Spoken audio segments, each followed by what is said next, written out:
this really good thing about fellowship today. Okay, so fellowship, right, is a word.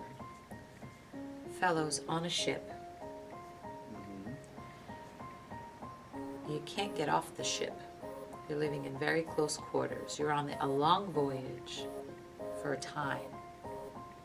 Super cool where that word came from, just saying.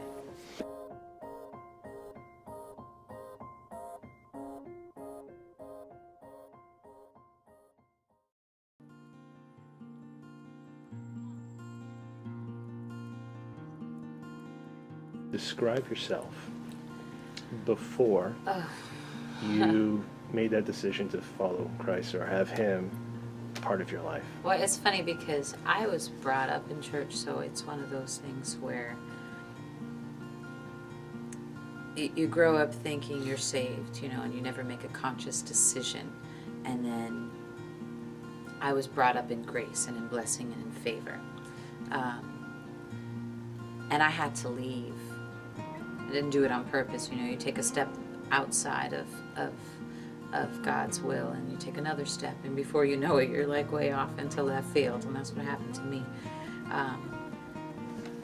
Because I didn't know any better. I didn't know any different, you know. I was in Eden, basically, and then before I knew it, I was cast out of the of the garden. I wasn't in the garden anymore, and I had to be out in the world for a while before I even realized it was bad, you know. But through all the things that happened to me, you know, I used to party, and I always had that God consciousness in my head where, you know, you shouldn't, you know, you're not supposed to. This will lead to destruction. This will be bad. And that saved me so many times throughout all these things that I shouldn't have been doing. I shouldn't have been thinking. That's when, during that time is when we met. So it's pretty funny that we're here where we are now, you know, that we met even outside of what we were doing, and how we were living was outside of God's will, but it was God's will that we meet and that we come on this journey and that we grow together. So I've always been kind of quirky and kind of weird and kind of not.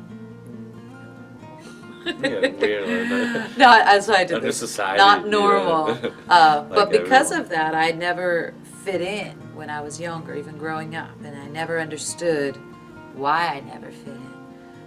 But now that I've come into who God wants me to be, I see that everywhere He's leading me to go, whether it's with music, whether it's with children, whether it's arts and crafts projects, or just thinking outside the box, I realize that He did put all those things in me that didn't fit in then, that made me an outcast in the world.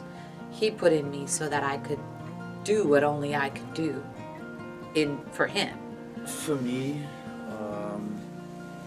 like I was saying, like I had the connection with God, and so many different points I had, but I was not the person involved with Him every day, and like talk to Him, see His lead, but before I was like calling a normal person, you know, doing all What's the normal? crazy stuff, like people going to bars, drinking, go to a concert, go into this nightclub, stay out, sleep over in another house. I didn't even know what house was. I thought was the normal stuff, because at the beginning when I was younger, and I didn't even like fall too much the church. I was Catholic, and you know, I was not the person I was every month. I entered the church when I was a wedding, a wake. You're a priest. You know, I never was like reading the Bible like I'm doing now, and more in peace. You know, like before I was like struggle. Everything I was doing was a struggle. You know, I had like 3-4 things good, you know, I thought was fun, and I had 5-6 really bad. You know, doesn't matter what it was.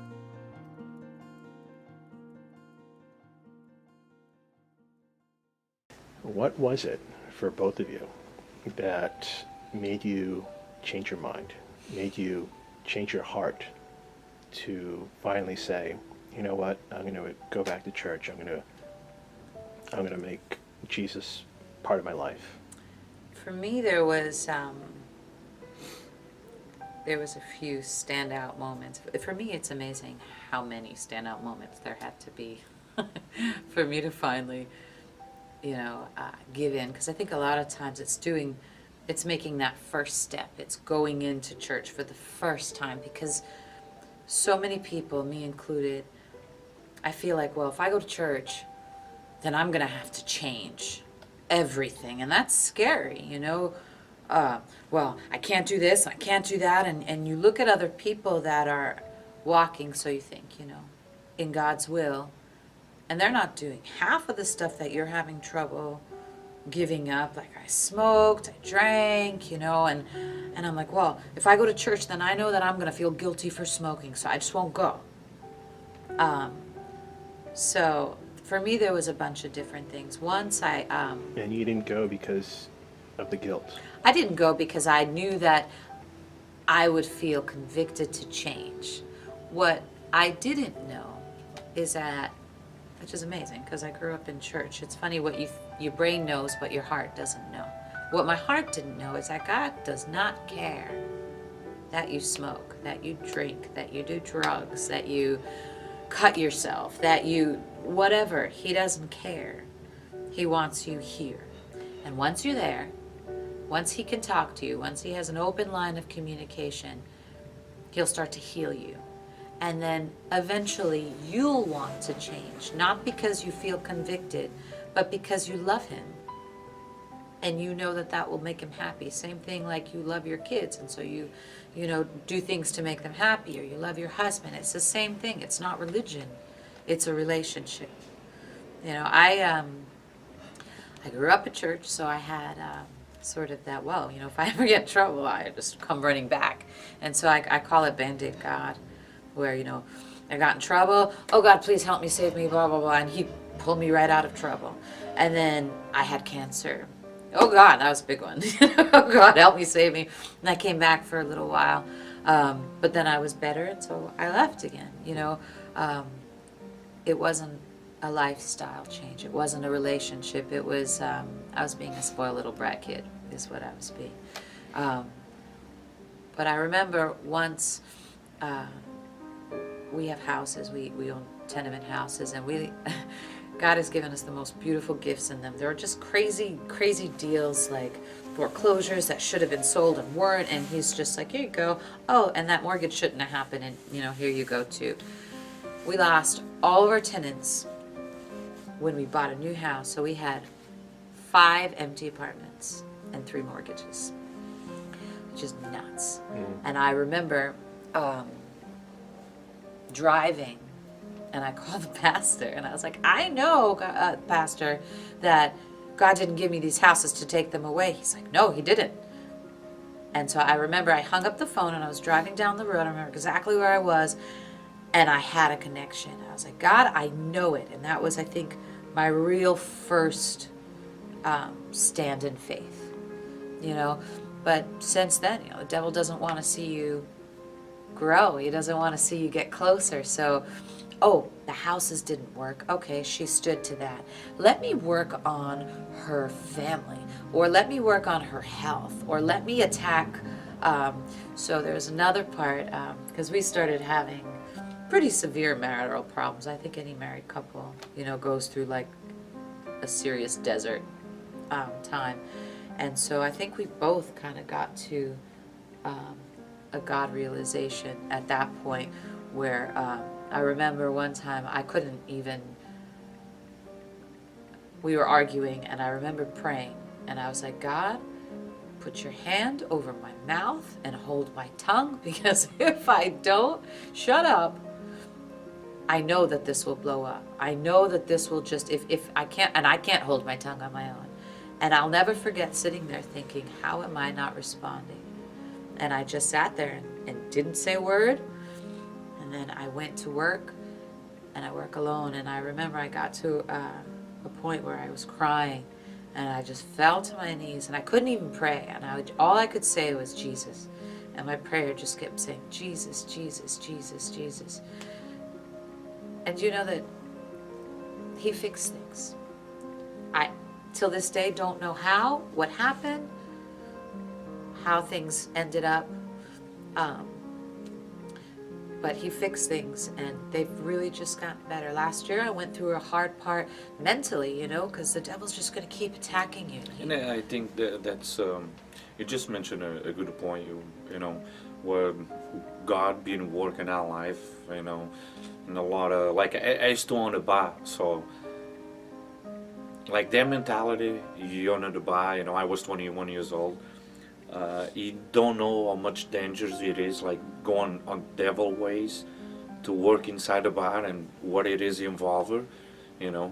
That's one that like the biggest thing I saw, like the change he gave it on me. He changed me on a point, like she was saying, when we started having problems, and I think was the evil was inside our marriage, and we let ourselves get led by the evil, and every little thing is putting on our mind.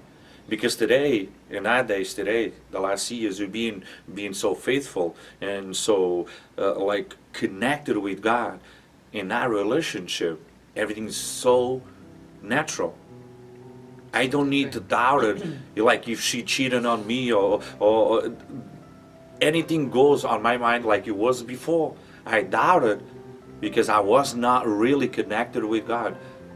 And so the devil used that because he knows me the way I am, like God knows me, but he knows me on a way like, no, I'm going to put this seed inside of him. He's going to think this, and that. When I was a fisherman, like the same thing with her. I believe he was pouring things in her mind. For she never's going to get that comfort zone with love within our relationship. That's when we give ourselves to God even more and more and continue doing. I see the peace inside the house. I see the freedom he brought it in. I see the love. I see the different spirit. Like if something crossed to my mind, like years and years before, I didn't even talk to her. Oh, I just had this dream. I had this thinking. We are married for 16 years, and now the realization I know that's a process of the marriage, and you can talk to anyone, but I believe more if you have God's your way, it tends to be a lot easier, the process of the marriage. You don't need to like anything in life, like a work, like I was out fishing and I pray. That's when I started to be a believer, and I prayed to God to show me what I should be doing because I want to raise my kids at home. I'm already a 9th generation of fisherman, so I still remember, like, my father used to go out fishing for 1 year straight. So until my 12 years, when I was 12 years old, 13 years old, I saw my father a couple times. I never had that relationship. That's tough. So I asked God to give me a different life. That's when he brought me to construction. He worked through me, all the things we do, all the jobs we do. I ask him, like, every time I do a job, I pray before I go to that job, if that job is for me, for him to lead, to work through me, through my hands and to my brain, to deal with that job. And every time I've been doing that, I started to learn that, Now I see, like before I used to worry about it 10 years ago, 11 years ago, I worry about if I have work. Today, if I don't have work for the next 3 months, I don't care. That's not my position to worry about those things. If I follow his lead, always I'm gonna find the way he wants me to go.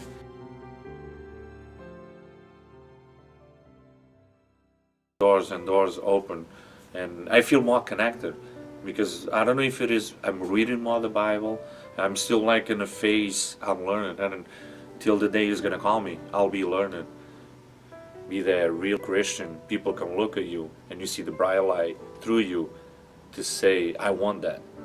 I need to have that. Why that guy is so in peace and I'm not.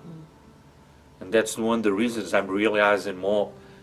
That don't mean I always believe in God since I was growing up, but now the relationship we have is stronger and more effective in my life everything I do, with my kids, with the people I'm involved, with my friends, with my wife, my family. But the main thing, have that relationship. If you have that relationship, you can see, that's when you listen, him talking to you. That's when you feel you're doing something wrong. That's when you feel you're doing something right. That's when you see you should help that person. That's when he connects with you to bring you to that point. Only way I can connect with them, that's if I have a good relationship with them. And I have that. I need to pray, I need to read the Bible, I need to continue follow his leads. And outside of that, that's all beauty. Why are you following God? Why are you following Jesus? I tell him, I can turn back because everything, I'm going more and more with them. I'm seeing even a brighter light up ahead.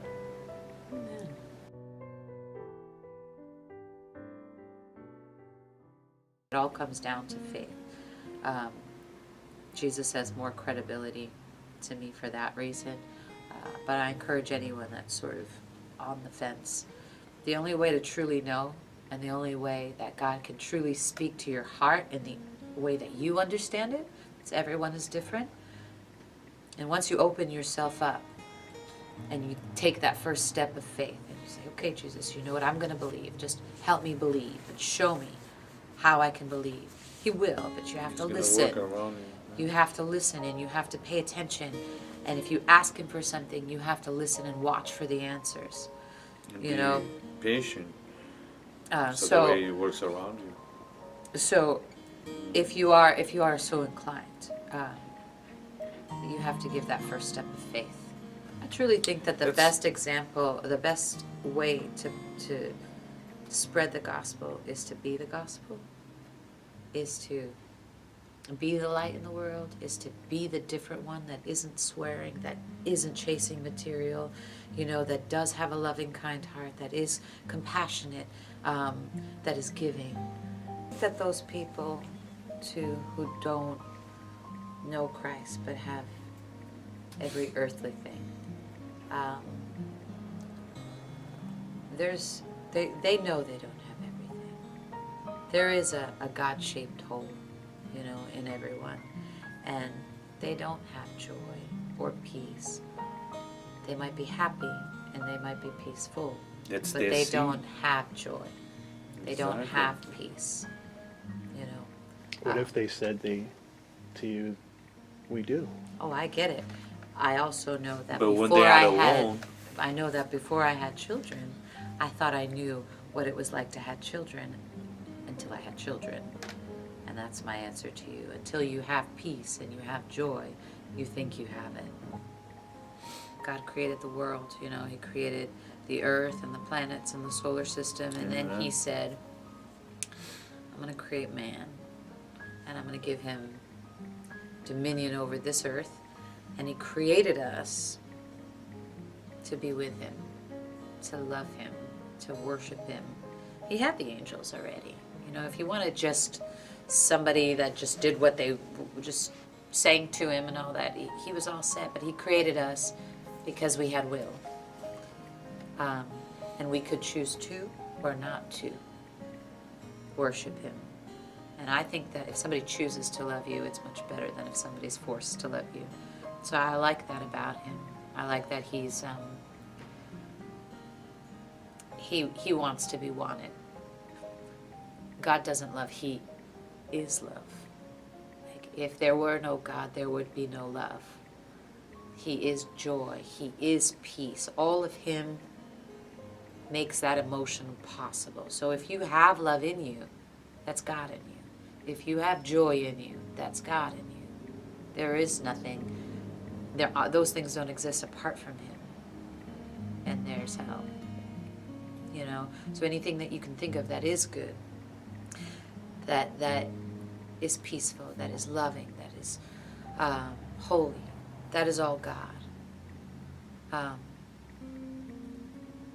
And then I also think that He is so glorious. To think about the things that He's done, even just the tiny bit that we know about, and then to think that He would make man, let Him choose, and then love us anyway. and be kind to us anyway. Like the Bible says, it rains on the rich and it rains on the poor. It rains on the faithful and not the faithful. He blesses those who don't love him. Not because he's a That's why tyrant, but He's because amazing. he's a king who loves you, even if you don't love him back. Gosh, I Yeah. could be here all day talking about this one thing. He's Yeah. mercy, he's grace, he's everything. But you, like, let me put this question on you, like, And now you're asking the questions.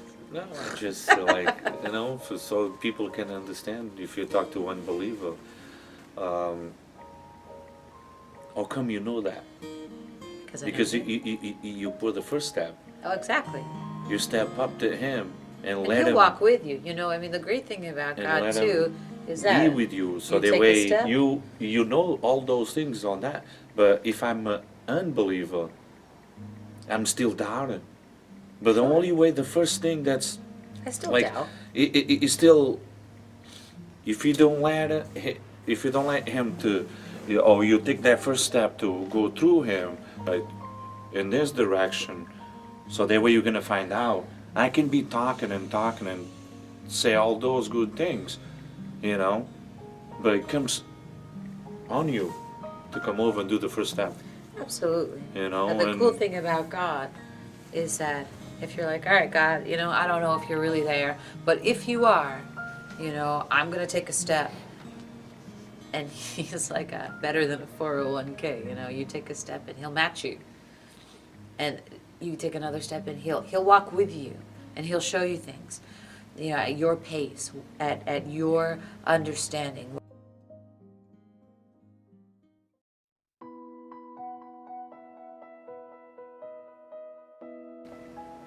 You share blood with your family, and you share a past and common relatives. But with this family, it's different. Not only is it worldwide, but you share a father, you share a purpose, you share a hope, you share a joy, you share love, you share fundamental kindness, And I think that everyone, I don't care who you are, I think that everyone needs more love, needs more acceptance, more encouragement. And that's what the Bible is talking about when it says that you should be around brothers and sisters, because that's what it is. It's giving you encouragement. It's uplifting you. You're uplifting others. It is family. And it's important. It's essential. You need that to grow and to strengthen yourself and to strengthen others and to strengthen the gospel and the mission.